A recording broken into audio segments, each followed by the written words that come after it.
কিন্তু খেলাটা তার খেলে শেষ পর্যন্ত তিনি জয়ী হতে পারলেন না। তিনি ভেবেছিলেন এইভাবে যদি আমি অ্যাডমিশন প্রক্রিয়াটা আটকে রাখি, তাহলে বহু মানুষের পরিবার গড়ে তাদের অভিভাবক অভিভাবিকারা তারা ক্ষুব্ধ হবেন, কোর্টের ওপর ক্ষোভ হবে, তাদের ক্ষোভের নানান রকম বহিঃপ্রকাশ ঘটবে। ফলে কোর্টের ওপর চাপ বাড়বে, কোর্টের ওপর চাপ বাড়লে আমি সেই সুযোগে ফাঁকতালে কোর্ট বলবে ঠিক আছে 10 সালে যারা ওবিসি আছে যাদের ইস্যু হয়েছে তাদেরকে ভর্তি করিয়ে দাও। আপাতত ভর্তি করিয়ে দাও।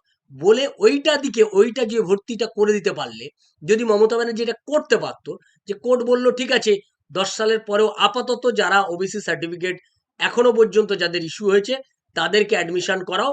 এরপর থেকে যাদের ইস্যু হবে তাদেরটা আর অ্যাডমিশন হবে না বলে এরকম যদি কোনো কিছু একটা দিত, তাহলে সেইটাকে হাতিয়ার করে মমতা ব্যানার্জি পরবর্তীকালে এই যে যাদের ওবিসি সার্টিফিকেট যাদের ইস্যু হয়েছে তাদেরকে বাঁচানোর জন্য এই রায়কে হাতিয়ার করে যেত।